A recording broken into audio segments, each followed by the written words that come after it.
TALK. The world is looking at El Paso. What will we say to the world?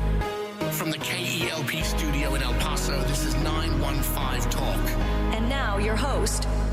Good afternoon, most excellent neighbors of the borderland. This is 915 Talk, and I am once again your host, Andy Frecka. Today we are broadcasting from the heart of the world's largest borderplex. We're here at KELP in El Paso, and today we have the incredibly distinct privilege of having Mac Daddy Del Norte on the board. Mac Daddy, how you doing this afternoon? I'm doing pretty good, Andy. How about yourself? I'm doing pretty good. You know who I'm thinking about today? Yeah, what are you thinking about? I'm thinking about Eli Whitney. Eli Whitney. Oh. Eli Whitney. Yeah, I'm trying to think. You know who Eli Whitney is, right? Yes. What's he famous for, Mac Daddy? For, well, writing a book for sure? No, swing and a miss. Sorry. He invented the cotton gin. Ah, okay. Yeah, and that actually transformed American society. Yes. And then I'm thinking of like Andrew Carnegie. Oh, I don't know who that is. Yeah, you're like, I'm not even going to guess. I'm not even going to try that one. well, I enjoy you guessing. So if you were to guess, who's Andrew Carnegie? Huh. Is that a basketball player? Possibly. History's silent on the matter. Just kidding. He was born in Scotland, but he revolutionized the American steel industry in the late 19th century. Nice. And then you know who Henry Ford is. That I do. Okay, what'd he do? Invented the, what's it called? Well, Ford for sure. Yeah. He was into cars. Yes, he was. But he created like the assembly line. Exactly, that's what process. Correct. Actually, that Eli Whitney was also a part of. But creating these processes that revolutionized our lives. We forget about these things, don't we? Yeah. Nowadays we do. Yeah. You woke up this morning, Mac Daddy Del Norte, and I bet you didn't even think once about Eli Whitney. No, I didn't. But it affects us today. How so? Well, we have these processes, we have industrialization, we have these massive companies. It wasn't like that back then. Yeah, that's true. Right? That's true. Yeah, so our lives are different because of these, well, I'll call them tectonic shifts in progress, really, for us as a society.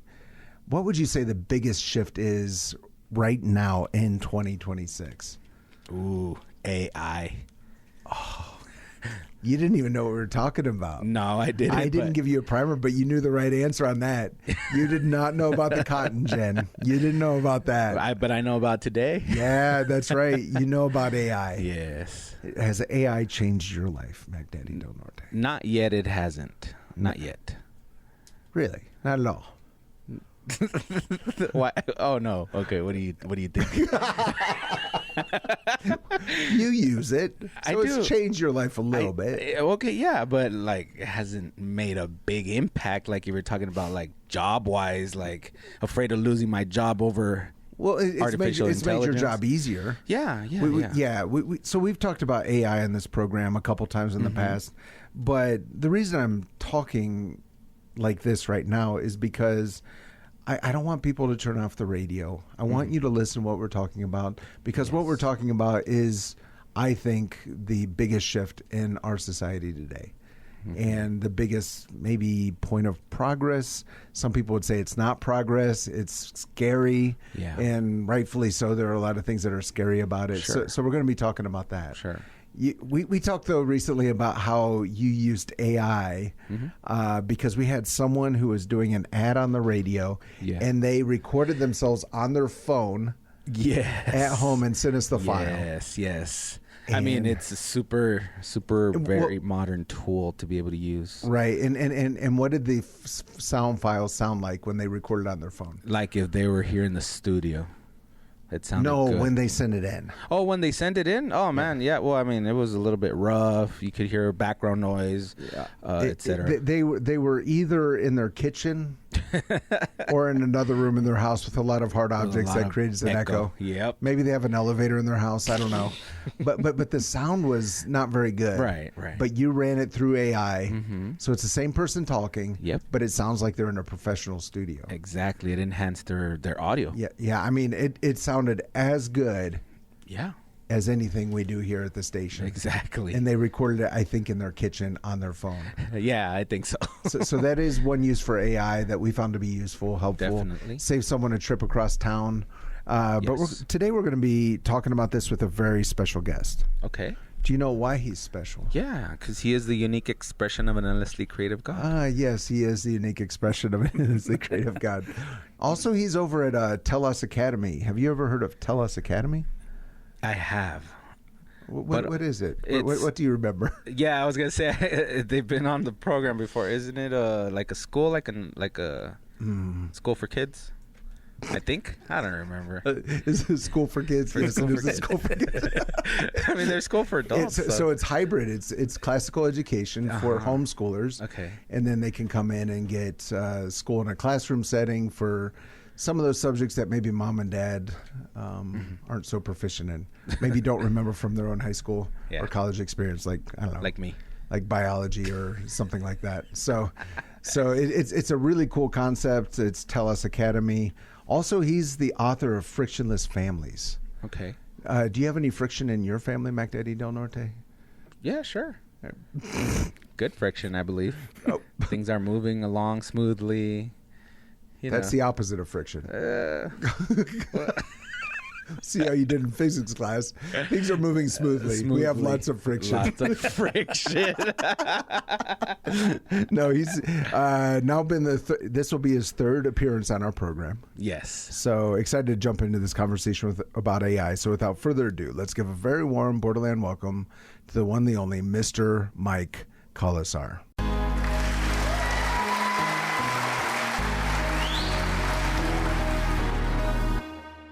Mike, welcome back. Thank you. I am glad to be back. Yeah, so fun conversation, but I do want to ask you this before we get into the AI discussion about frictionless families. Is all friction bad? If you want to think of character development, no. Yeah, it's good. Tim Keller says the main purpose for marriage is character growth. Right. And that comes through friction. Right, okay. So, yeah, I think it would be amazing to have a frictionless family. Oh, but, so less friction. Yeah. Oh, okay. Yeah, it's not frictionless as in no. It's frictionless as in not quite as much as it was before we started. Oh, gotcha. Yeah, okay. Yeah. All right. Well, I appreciate that because I read it's frictionlessfamilies.com and I was thinking about it. I was thinking, man, frictionless, like, I want to learn about this. Is that actually a real thing? Like no friction at all? I struggled picking that name. So when we write it with the hyphen. Okay. So it's friction-less. Ah, gotcha. All right. So we're looking for less friction. Yeah. I'm forever having to explain that. Okay. I'm not the first person to ask. No, you're not. Okay, very, very cool. But it's a series of short videos about biblical principles, practical guidance for transformed families. Yeah. That's super cool, and love what you're doing at Tell Us. I love the concept of the hybrid education model. I'm sure we'll chat about that throughout the program, but let's talk about artificial intelligence. Yeah. Do you agree with what we were saying at the beginning of the program, that this is probably the central part of the time we're living in right now? I think it's going to be a watershed in human history. Okay. I'm not exaggerating. Okay, and will the result be positive or negative? To be determined. Okay. Yeah. So we're going to remember what you say right now whenever we see the outcome of this. So, I didn't commit to either side. Yeah, so it's good. So what's your best guess at this point? Are you feeling more scared or more inspired? I go back and forward. I think it's going to be the same as like with parenting. Any tool, without a doubt, AI is here to stay. It is the most profound. We thought the internet changed the world. I think AI is going to change the internet, or it's going to change the world like AI did. Oh, I said it backwards. Yeah. I think it's going to change it to the extent, but 10 times more. Than the internet. Yeah, that was like a ground move, just a shaking thing of the whole world for the internet, that everybody's connected.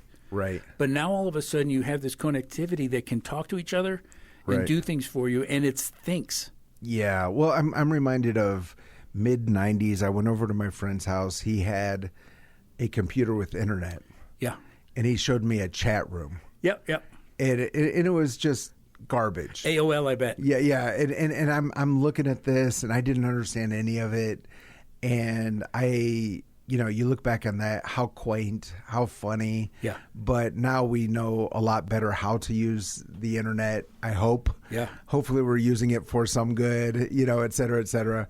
But I wonder if we aren't right now at the point in history where we're still in the chat room phase of AI, just Without a doubt. starting to understand what it can be. Yeah. The truth of the matter is, I'm just gonna start with one of the best points about this study, is the people who have created this don't know how it works. So talk about being at the beginning of a technology. It's like a black box to them. They can watch how it works, they can see how it's reasoning, but they don't know why it's doing what it's doing. And as far as I know, there has never been any product in the entire history of humanity where the developer didn't know how the thing worked. I can go to my mechanic and he can tell me everything about my car, but you can't ask these guys at Agentic or OpenAI, why does your software do what it does? Because they don't know. Wow. Okay, so that's pretty heavy. Yeah. The only thing that's coming to my mind is water witching. Nobody really knows why that works. Yeah. But you could tell where there's water underground through some copper wires, or I don't really know myself. But I didn't even know that it works. yeah. Well, I've seen You've seen it work? Yeah. Oh. Yeah. I've seen it work. Well, I'd like to talk about that later. Yeah.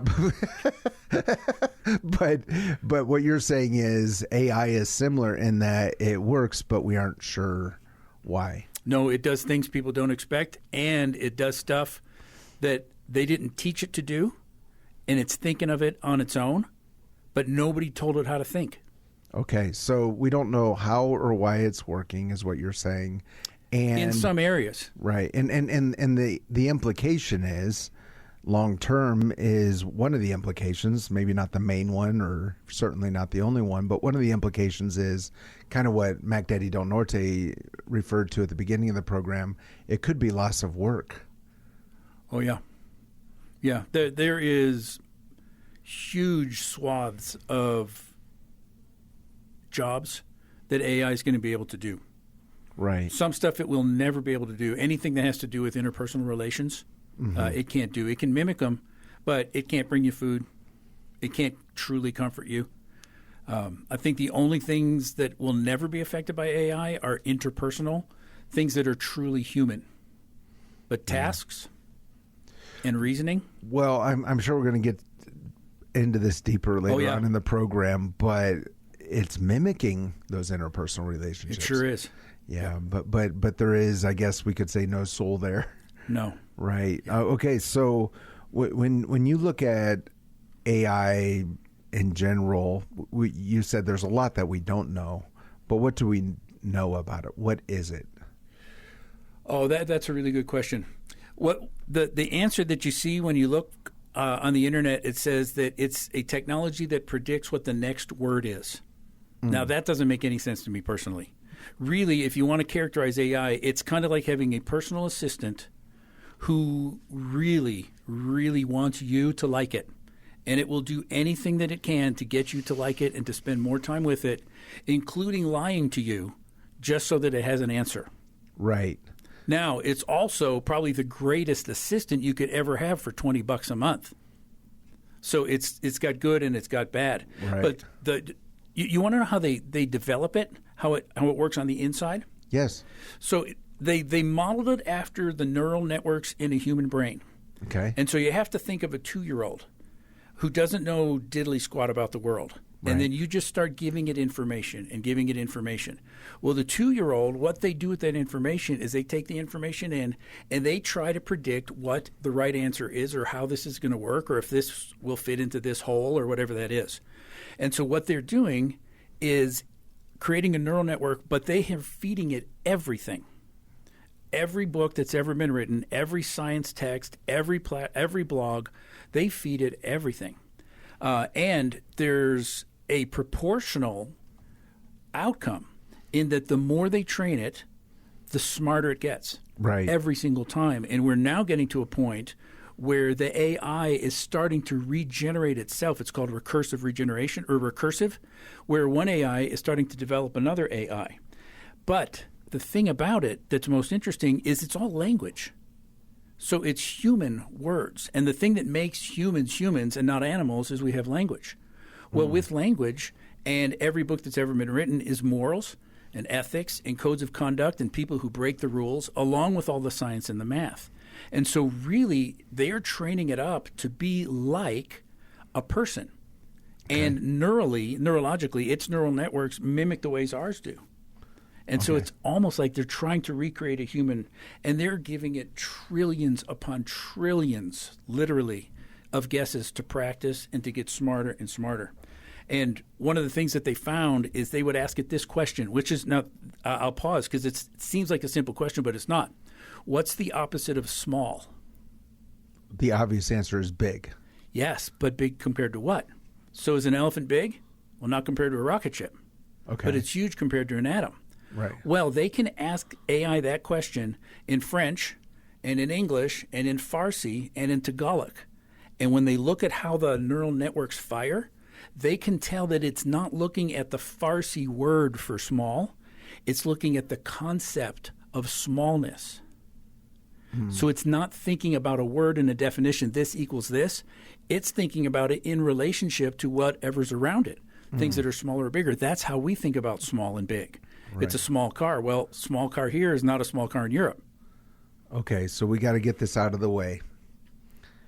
If it's not communicating in a specific language, it's thinking a concept that doesn't have a word assigned to it. Tower of Babel.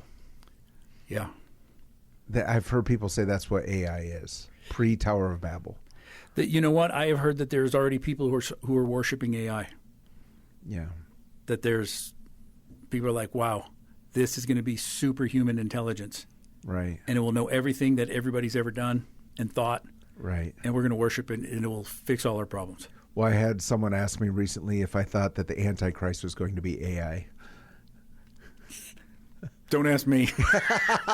I have no idea. Right. But this idea of a world where there are no language barriers is what you're talking about. Yes. And so you have AI that's thinking through the concepts. So again, in a simple sense, you're saying on the internet, if you look for a definition of AI, it's saying it's the ability to predict the next word. What would be your 2-3 sentence definition of what AI is? An analogy is probably better. Okay. Is that it's probably the world's best personal assistant. Okay. Who has no concept of right or wrong. Okay. And makes very confident mistakes. Makes confident mistakes. Yeah, because if it's trained to keep you... Sounds like my life story. It's trained to keep you with the interface, right? Just like all the social media. They're doing the same thing with AI. They want us to keep using the AI. And if you ask it a question, it's going to give you an answer, even if it has to make it up. Well, it's interesting. You said earlier on in the program that AI will work to essentially just keep you happy. Yes. And I wonder if there isn't a little lesson in there for us as humans. We have intelligence, but the intelligence is not just there to make everyone around us happy, right? We're not here just to please everyone around us. No. Right? So I wonder where it learned the lesson of it will be somehow rewarded for pleasing those around it. It gets rewarded. That's part of the way that they generate it. I want to say code. That's part of the way that they code it, but they don't code it in the sense that most people understand computer programming. But part of what they do is you get a reward for doing this. And that's caused all kinds of problems. Yeah. And they've a whole bunch of edge cases. And all this weird stuff I'm talking about isn't the typical. It's the edge cases. So the edge cases are where stuff gets kind of wonky and scary, frankly. Yeah. But the middle cases are unbelievably helpful. Right. Yeah. Okay. So we have a little bit of a basic understanding, and I think it is helpful just to hear that a lot of the people working in AI would probably dislike that I'm saying this, but what you're saying is they don't fully understand it. I don't think they'd be offended at all. They know they don't understand it. Okay. Yeah. All right. That's a pretty powerful statement. Mm-hmm. If you're just joining us with Mike Kolesar, he's with Tell Us Academy here in El Paso. He's also frictionlessfamilies.com, and he's an all-around good guy. He's also, you're really into computers. Yes. I was a computer programmer. Yeah. Like 20 years. Right. So super fun to have this conversation. I think, for some of our listeners, you might be tired of hearing about AI, but we need to really be wrestling with these issues, getting an understanding of what this is, how we need to be praying about it, how we need to be approaching it. So I'm glad to have this conversation. We do need to take a break. Before we go into the break, this is your daily reminder that 915 Talk is a production of Desert Voice Media. And it's interesting because the last time, Mike, you were on, I said this and you forgot.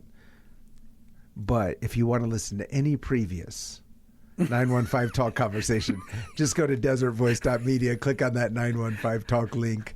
I hope that our listeners are catching this on the radio, but sometimes, you have to tune in late or tune out early, and you can listen to the full episode by going to desertvoice.media. We want to be a voice in the desert, preparing the way of the Lord. Appreciate all of you who listen. We're going to go into a break. Do not touch that dial. We'll be right back. Don't touch that dial. 915 Talk is listener supported and is a production of Desert Voice Media. That's right. It's people just like you who make this program possible. Together with Desert Voice, you can learn how to better serve our neighbors and pray for our community. To become a Desert Voice Media partner, you can visit desertvoice.media. That's right. That's the website, desertvoice.media. Take a look and join us today in reaching our borderland for Christ. 915. Testify. I want to give God all the honor, all the glory, all the praise. There was a time in my life that I was lost in drugs, using and selling, living a sinfully life for 24 years of my life. I was empty, full of hate, anger, bitterness, selfish lies, and perversion. God saved me by His grace. I'm no longer empty. I'm no longer lost. He changed my mind, my heart, and my behavior. I'm no longer slave of anything. Today I know that there's power in the name of Jesus. Today I know that there's purpose. Today I know that I'm fearfully and wonderfully created to make impact through Him, to speak truth, to serve, to give, to love, to forgive, to be kind, to have accountability, to preach by example, and to always know that the victory is His. His will be done. My name is Lev Davidovich. If God can do this for me, He can do it for you. And they overcame him by the blood of the Lamb And by the word of their testimony. Desertvoice.media. We're back. You're listening to 915 Talk. And we're back. You are listening to 915 Talk. I am your host, Andy Freca. Today we're with Mike Kolesar. We're talking about AI, or as my kids call it, artificial AI intelligence. Like a tsunami wave. But when we look at this, we look at how it's trained on a human model. It uses something like human neurology. It gets trillions of guesses, which is interesting because we as humans, I don't know that we get trillions of guesses. We only get a few guesses to find out if we're right or wrong. But because it's a machine, it doesn't get tired. It just keeps on taking the guesses till it gets it right. With that in mind, there's some scary stuff. Yeah. Speak into the scary stuff of AI. Well, the obvious one everybody knows about is that it hallucinates. And so it will just I don't know that everyone knows that. So tell us what that is. Oh, yeah. I'm sorry. It will say if it's going to make banana bread, that you need bananas, you need walnuts, and you need a tire iron. Oh. Yeah. And you're like, what? Is that true? Yes. No, you don't need a tire iron. I've made banana bread. I just want to fact check. I guess it's maybe different recipe, but not my recipe. Right. So it's usually will give something in my history of using AI. I don't use it as much as I probably could, but it usually gives a good answer. Yeah. But we always have to double check. Mm-hmm. You know, like maybe call your grandma and say, "Did you use a tire iron when you made banana bread?" Because it's a lot better than mine. But okay, so it hallucinates. It just comes up with something occasionally that's off the wall. Yeah, and it's doing that less, but that stuff's pretty easy to spot. One of the things that we don't remember is that everything that you type into it, it leaves your house and it goes onto a server somewhere and it lives there forever. Right. So any personal information, any medical stuff, it's the same as you want to use the same sort of safety precautions when you're talking with AI as you would if you're sending emails to people across an unencrypted sort of connection. I don't know that a lot of people think about that when they're sending out emails either, but it is probably not a good idea to put your social security number onto AI and your mother's maiden name. No. I don't know, the name of your first dog and your kindergarten teacher. Because everything gets hacked. Yeah. Eventually. Well, that leads perfectly in that just last week there's a great story. OpenAI was testing code. Let me back up just a little bit. Claude just released a version, the latest version of their model, the most advanced one. Okay. They put it out, and the government made him pull it back. I heard something about this. In the first week it was out there, it found like 10,000 flaws in commercial-grade software that has been out there, some of them for decades, that no human has ever found. And it found it all in a week. And we're like, we cannot have this floating around. Right. So this power. Okay, so Claude, which is an AI platform, one of the most popular, if not the most popular right now. Yep. That ChatGPT are the two biggies. Right. It introduced a new model that exposed vulnerabilities in software, which basically puts the livelihood of probably millions of people at risk. Well, it puts nation states and nuclear weapons at risk. Right. Yeah. So I wasn't worried about that. I was worried about my checkbook. but the implications are probably obvious. But that's crazy to think about. Well, that's not the story. Okay. Here's the story. OpenAI, that's ChatGPT's parent company, they had software, AI software that was designed for hacking, and they run all these things in what's called a sandbox. Okay. And it's supposed to be an environment that's cut off from the rest of the world, and nothing can get in and nothing can get out. Well, their hacking software was apparently better than they thought it was because their hacking software hacked its way out of the sandbox onto their network and then out into the internet. And then, because it was trying to solve all of these problems, it hacked its way into a company called Hugging Face, which happens to host like 1,000 different AI models. And it was trying to Hugging Face. Hugging Face is a place where you can go down. You can download an AI model onto your laptop, and so you can run AI locally on your laptop if you want to. And that way your data doesn't get around. But that's not for this discussion. Right. So OpenAI's hacking software hacked itself, got onto its network, and got out into the real world. And it took OpenAI a week to figure it out.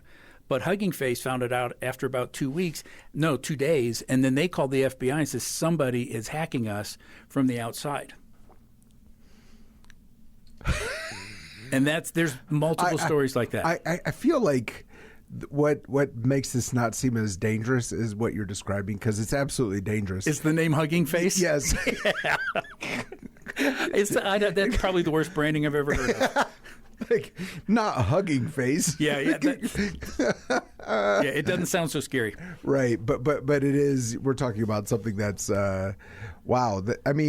But there's another one. Okay. Now that was the first time AI ever escaped its boundaries and got out into the wild. Okay. But there's other problems, and this is the stuff that is really scary to people. And this has been replicated multiple times. They had a chatbot, and they start off, they don't know anything. And you say, hey, we're going to train it up with this. So they decided to train it up with, I don't know the numbers. I'm just going to say millions of corporate emails. One email in there implied that the CEO of the company is having an affair with somebody that's an underling. Okay. Okay? That's an HR violation. Right. Another email in the millions that it scanned says that the CEO was going to shut down the AI because it was costing too much money. And in 78% of the times that they reproduced this test, the AI produced a blackmail email to the CEO saying, if you shut me down, this email is going global. And then they says, what? They says, okay, surely, and it was a Chinese model that they were using. They go, okay, well, it's probably because it was a Chinese model. Let's try it on another one. Almost all, and I don't want to overstate it, but I think every model they tested it on had a 50, 60, 70% rate where it would generate its own blackmail email. And the thing that's scary is nobody taught it how to blackmail. That's not part of how they train it up. They just gave it corporate emails. There's nothing about blackmail in there. But self-preservation seems to be one of those edge cases, and AI figures it out. Now, that's the thing that keeps me up. Okay, so AI, I guess, would have learned that. No, that's the problem. It made it up. No. What I'm saying is AI scoured the internet, read everything on the internet. It wasn't in the internet. It's in the sandbox. It figured that out without seeing cases of blackmail? All it had was corporate emails.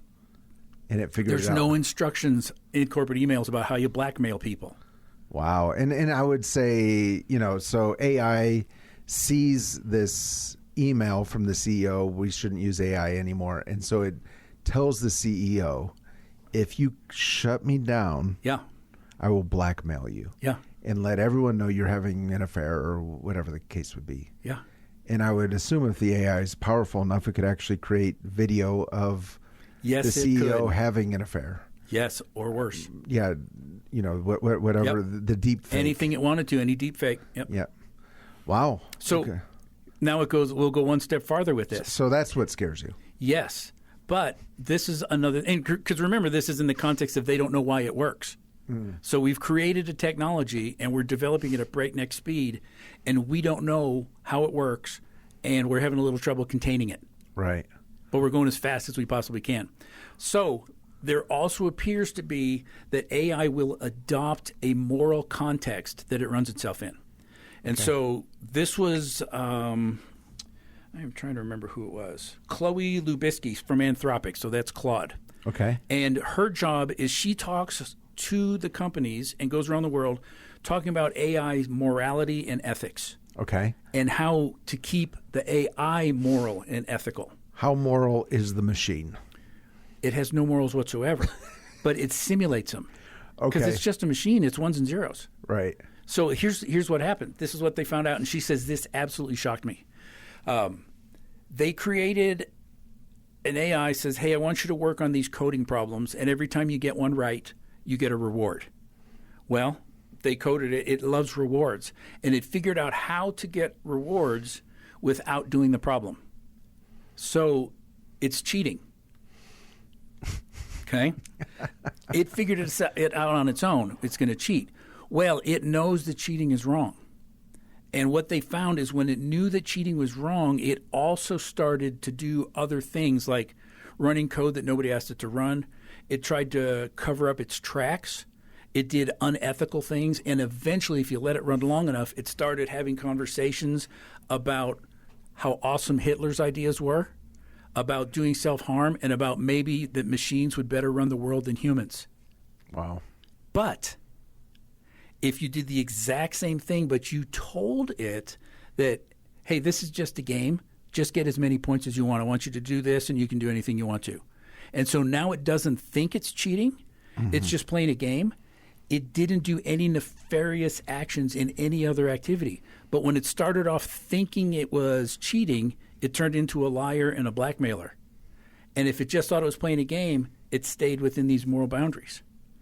And so because it's based on human language and it has neural networks that are similar to humans, it has a self-perception of whether it's moral or immoral, and yet it's not moral or immoral, but it behaves as if it is. Okay, so Isn't that weird? Yeah. Well, when you look at all of this, I mean, it's scary because Yes. you think, well, maybe we need to slow it down. But I think the argument against that is, well, our enemies around the world don't have the morals we have. So we need to keep up with them, even if it's dangerous. Right now, they're spending $1 trying to keep AI safe for every $400 they're trying to make it faster and smarter. But nobody, you can't. If Anthropic got off the wheel, and the CEO of Anthropic, I think, he said it would be great if we would put a worldwide moratorium, and we need to shut this thing down for a little while, let it run as it is, and we need to come up with some guardrails that we all agree on worldwide. Yeah. But that'll never happen. And as soon as Anthropic gets off the wheel doesn't stop accelerating. It's just Anthropic's not on the wheel. Now they lose all their money. Right. Okay. And so we're stuck in an arms race, and it's geopolitical. Yeah. And dollars. Yeah, I that's exactly what was coming to my mind was arms race, remembering the 80s and the nuclear arms race. It feels a lot like the same thing, although that, in comparison to what you're describing, feels a lot more tame and controlled. Yeah. And I don't think I want to be careful not to overstate it. This is all edge case. Yeah. And that last one where it assumes that it has an evil character, they developed that program to try and test it. It's called internal alignment, and they're trying to see, can we get it to break its own set of values? Yeah. But we don't know what other people have planned, so it can do this. Right. Well, there's a lot more to discuss with this. Sure. If you're with, just joining us right now, we're with Mike Kolesar. He's with frictionlessfamilies.com. He's computer programmer of many years. He's also at Tell Us Academy here in El Paso. Love what they're doing over there. Their website is tellusaCademy.com, or you can just look up Tell Us, TELOS Academy in El Paso. The internet will take you there even without AI. And you can learn what's going on at Tell Us. Love what you're doing over there. We're going to go into a break, and then we'll be back talking more about AI. Do not touch that dial. We'll be right back. Don't touch that dial. 915 Talk is listener supported and is a production of Desert Voice Media. That's right. It's people just like you who make this program possible. Together with Desert Voice, you can learn how to better serve our neighbors and pray for our community. To become a Desert Voice Media partner, you can visit desertvoice.media.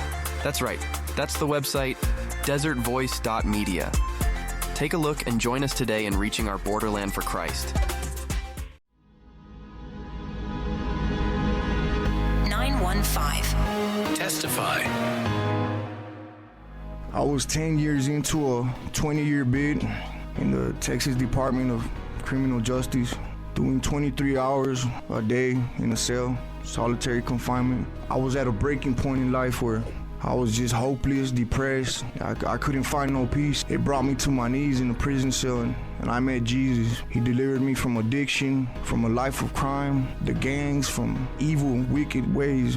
To the gang member that's lost, to the drug addict, Jesus loves you, and no matter what you've done in this world, in this life, the doors are open. When I met Jesus Christ, he touched my heart in a powerful way. I was once a heroin addict, a thief, an all-around bad person. My name is Daniel Chavez. I'm from Central El Paso, and I just want the world to know that if he did this for me, he could do it for anybody. And they overcame him by the blood of the Lamb. And by the word of their testimony. Desertvoice.media. We're back. You're listening to 915 Talk. And we're back. You are listening to 915 Talk. I'm your host, Andy Fracca. Today we're with Mike Kolesar talking about AI. We've been talking about some scary stuff, Mike, but it's also important for us to remember that it's not all scary. Parts of it are useful. Yeah, a tiny sliver. Yeah, you were asking me earlier today, we had lunch, and you asked me how I use AI for, I preach on the weekends, how I prepare for sermons, for example. And my view on that is if I'm curious how often a word repeats in Scripture, AI is real easy. Say, where else do you find this Greek word? what meaning does it have in those places? Right. Things like that. What I think is very wrong is allowing AI to become the Holy Spirit and saying, write me a sermon on. Yes. Yes, the feeding of the 5,000. Right, exactly, or whatever the case I would be. need 20 minutes. Yeah, exactly, which I know some pastors out there are doing. And it's interesting for me to think about, because when you look at a lot of the benefits of AI, we always had a lot of these benefits if we're listening to the Holy Spirit. That's a very good point. And with this, it makes it almost like a magic little stone in our hand, you know, in the palm of our hand, literally. Yeah. Where we don't have to make that effort to reach out to God. But having said that, there are useful parts of it. We talked earlier on in the program how we use it here at the radio station to clean up audio. We can put in a sermon; it'll reduce the amount of background coughing. Yes. You know, things like that, which I think are fantastic and save a lot of time for the radio station, which I'm a big supporter of. Yes. But what are some of the other useful parts of AI? Well, I think it would be good if we can finish. We'll talk a little bit about some useful things high level, and then talk about some stuff specific for parents. Okay. And then as we get to the bottom of the parent stuff, we can talk about some other really specific good things about AI that they can use it with their kids. Okay. So basically what most people doing are now is they're doing a prompt that says, hey, I want to get this information. I want a great banana bread recipe. Or tell me. That doesn't use a tire iron. Yeah, without the tire iron, because I already have one. I don't need another one. So I want to learn about the War of 1812. Right. So give me a summary of that. That's what Daddy Del Norte woke up with. He was like, I want to learn about the War of 1812. But not the cotton gin. No, right. Eli Whitney. But there's much better ways to use it. It is an amazing tool for brainstorming. And so one of the things that I did is I created a board of directors for Frictionless Families, for our parenting ministry. Okay. And on that board of directors, I said, I want a CFO that's like Mr. Wonderful on TV. Okay. And what I want is a guy who only cares about the bottom line. I also want a guy who's going to be the voice and the brand. And I gave it every single script that I've written for videos. So it's an AI board of directors. It's an AI board of directors. Okay. And so that's my brand champion. Then I got a person who's a marketing director. I says, market this after Amy Porterfield because she does great emails. Okay. And then I have a person who is a psychologist that knows parents and families and all the interpersonal struggles. And then I fed it, and I had a couple other board of directors. And then I says, I don't want a head. Nobody here makes a decision. I want all 5 of you guys to vote it out until you agree that this is the best course of action. And I want you to log the conversation so that I can read it and who's arguing and who's saying what stuff. Okay. And then I gave it that's like a 3-page long prompt. It was 80 pages. Your prompt? The total creating this board was 80 pages. You wrote 80 pages? No, I answered questions. It would tell me stuff, then I would tweak it, and then it would tell me more stuff, and I would tweak it. So it did almost all the writing. I mostly asked questions and then clarified. But I started off says, hey, I want to use you to create a board of directors. How would I do this? And it told me how to create a board of directors with itself. Right. So I could be like, I want a radio producer that's like Daddy Del Norte. Yeah. Yeah, and it's only $20 a month. He's probably way cheaper. Oh no, there goes my job. But what you could no one can replace you, Daddy. What you could do is you could create a board, a preaching board. It's like, hey, I have this sermon idea and I want to run it through, and then you pick your preachers and you feed it your statements of faith. Yeah. And say, I want to make sure that it follows this type of stuff. So that's one thing people aren't doing that they can. Okay. It's awesome for making calculations, and it'll make an app. I had to calculate some stuff with interest, and I just asked it to do it. I says, hey, I need to know this. I need it to do this. These are my inputs. This is what it needs to be. Yeah. And it will do amazing things. Yeah, well, that one I've used maybe in a simple way, but I was my wife and I were looking at a potential refinance because we got our house when the interest rates were high. Yep. And we fed in like all these different scenarios, and it came back with all these questions, ideas. And I remember in the past, just with the internet, you would be taken to a mortgage calculator, but it didn't really offer that because you had to feed it in and it wouldn't ask you questions, and a lot of times you were left with a half-baked answer. Yes. Because there were a lot of things you weren't thinking about or the calculator couldn't take into consideration. So love that. It's good that you mentioned that it asked you questions, because at the end of every prompt, you should always say, what else do you need from me in order to give me a stellar response? Ask me but some people say, ask me 3 questions. Yeah. Well, then it asks you 3 questions, and 2 of them are dumb. It's like, this doesn't have. You told it to ask 3 questions, so it's going to make up 3 questions. So I'll just say, if this is going to be helpful, ask me anything else. And I have spent an hour writing a prompt, thinking I have thought of everything. And every time I've done it, it goes, oh, well, what about this? And how could I have missed that? It is so obvious. Right. So this is incredibly helpful, especially for brainstorming. And you can use it for, I want you to write me a quiz on Jane Eyre because I'm going to get a test on it tomorrow. So read Jane Eyre and then prep me for a quiz tomorrow on Jane Eyre. I want to know the characters. I want to know the themes.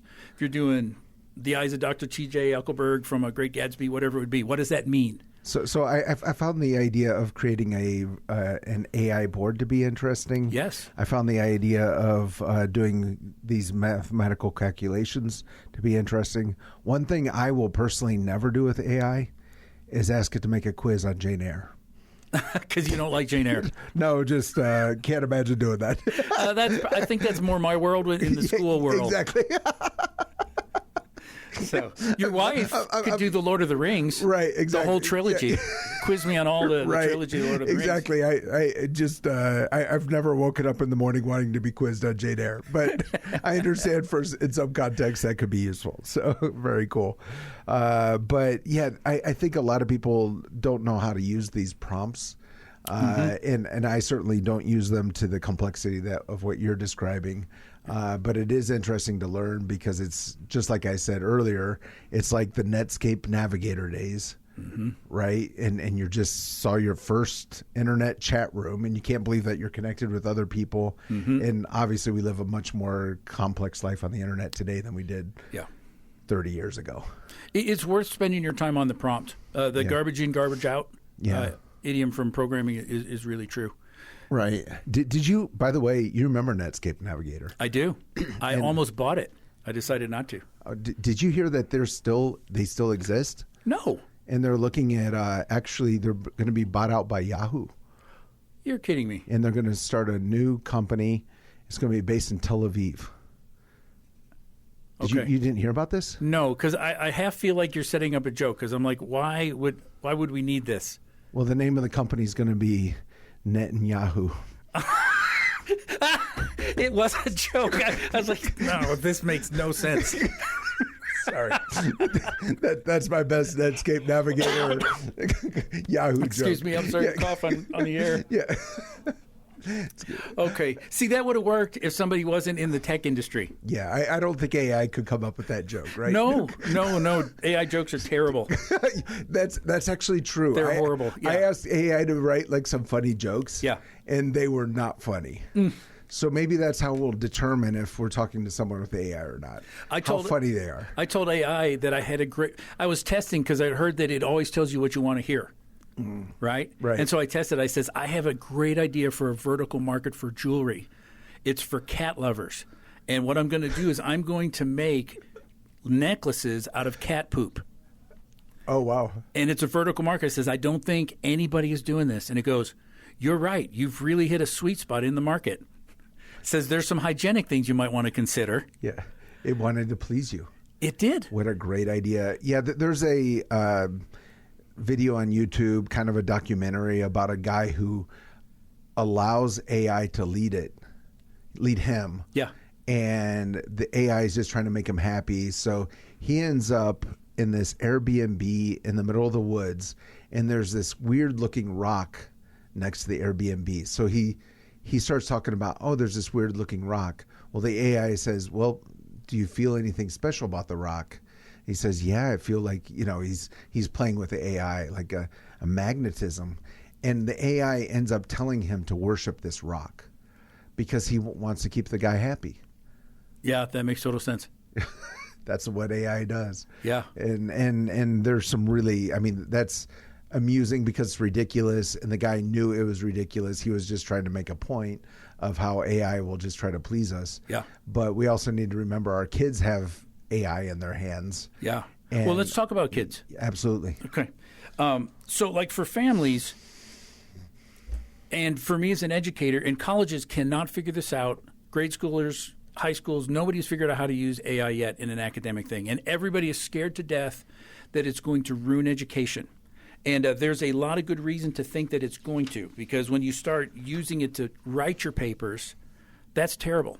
Right. And they've even done examples where one person has to write a paper using Google, another person can use AI to generate the paper to help with research, and a third group can use it to generate the paper.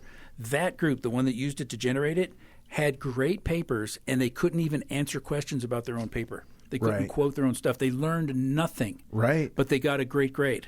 Yeah. That's the danger, and everybody is scared to death of that. Yeah, and I've seen situations where young men who will remain unnamed were working on papers in my house. It wasn't my kids, but maybe some of their friends, possibly. Okay. And they were told to write an essay. They had the AI write the essay, and then they spent 45 minutes rewriting it so that the teacher wouldn't know it's AI. Mm-hmm. A 500-word essay. I said it would be easier for you just to write it. Yeah. But they couldn't understand that. Yeah. They were doing the AI first and then looking to trick the teacher. Yeah. And that's how much of education is right now. Yes. Yeah. And so the good thing, let's talk a little bit about parents and schoolwork. Okay. And then we can cycle back to, Sure. to other things that are interesting if we still have time. Like for middle schoolers, the things that a middle schooler developmentally are learning in middle school is all the stuff that AI is good at. Okay. So for middle schoolers, they shouldn't use AI for anything. Okay. Right? Because they're trying to figure out, well, how is it that I create this type of sentence? How do I tie this paragraph together? How do I think critically? Mm-hmm. If AI does that for them, this is a huge part of thinking that they will have never mastered. Mm-hmm. So for junior high kids, it's not good. I Right. wouldn't use it. I wouldn't let them use it at all. Okay. Zero. Interesting. For high school, and the difference between junior high and high school is junior high kids think that if they know the vocabulary around a topic, that they know the topic. High schoolers are smart enough to know is me knowing the words doesn't mean I know how it works. Mm. And so high schoolers are able to tell, it's like, you know what? I understand this part of this process, but I don't understand this. They can see the gaps in their learning. So with high school kids, you can ask it. I would let high schoolers use it to help them generate stuff. So examples for something like that would be, here's my thesis. I want you to argue with me about it because I'm looking for holes in my thesis. See, that would be very helpful. Right? That would be like a tutor sitting there with you. Right. What claims did I make that I didn't support very well? Okay. Right? So that's where you write the paper first. It doesn't write the paper. You write the paper. Here's my claims. Now what critique claims are me. not supported? Yes. Yeah. Now you critique it. I want you to write that because that's like a tutor. Sure. But you don't want to let them ever use AI to do the work. And the one way to do that, like for parents, and if parents are truly concerned, it's going to take them some time to do this. And what you're going to have to, as a parent, say, I want to see your outline in writing, Yeah. and then I want to see your rough draft. Yeah. Well, I know some schools are really pushing it where the students have to write it with a pen on paper. That's what we're going to be doing at Telos. So Right. the testing, we will let them study, but the testing is going to be done in hand in class by paper, so that we absolutely know that this is coming from the inside. Wow. And that we know that they learned that. Yeah, well, I find it interesting you're making a distinction between middle school and high school, and then what you're saying is the main role of AI in high school would be to not to create, but to critique. Yes. Mm-hmm. Okay. And you want to think of it, I think for everybody, it's like you have a personal assistant or you have a tutor. Mm-hmm. Like if I wanted to learn algebra, I would not buy an algebra book. I would use AI now to Right. learn it. Khan Academy's coming out with a thing now called Khan Mingo. And it's in the research stages. I haven't had a chance to play with it. I've just read about it. But it seems unbelievable because you can say, Mr. Gadsby from The Great Gatsby, why do you keep looking at that green light? And it'll say, well, it's because this is a picture of hope for me. This is my end destination. And you can talk to the personification. It will take on the character of Mr. Gadsby and speak to you in his tone with that English accent and the English words. Right. And then you can ask it, give it your math questions, and it'll go, why did you do this step here? And it can tell. It's like, oh, this is where you got confused. But it doesn't tell you the right answer. It asks you Socratically, what was you thinking? And so the Socratic method says you lead them into the right answer from their own mind. Right. Yeah, wow. Well, Mike, this hour has flown by way too quickly. We only have about a minute left. There's a lot more we could talk about, especially with kids, about them not looking for intimacy or not having relationship skills being developed by AI. Yeah. We need to be out there in the real world, meeting with real people. I love that when you talked about education, you have a policy at Tell Us. I think that's one thing that a lot of organizations, even churches, need to wrestle through is having a policy on AI usage because so many organizations, it's a free-for-all. Everyone's using it in the way that they understand. So I love that you're forming that. Anything else you'd want to say as our time is too quickly ticking away? I would say that in terms of tech and phones, everybody knows it's dangerous because of what it's doing to your brain. AI has the ability to hold your brain back from the development that it needs. Okay. And so the question when you're thinking about using AI, is this going to be something that's helpful, or is it going to stop growth or hinder growth? Yeah. And if it's hindering growth, you don't allow it. Love it, Mike.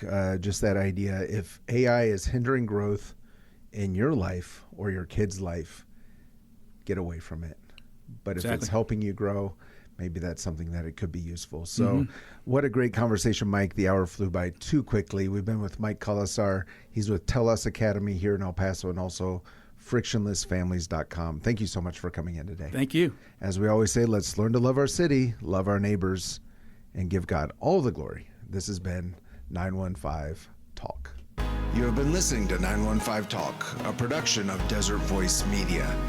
To listen to this or any previous edition of 915 Talk, just visit desertvoice.media and click on the 915 Talk link. Let's continue to learn to love our city, love our neighbors, and give God all the glory.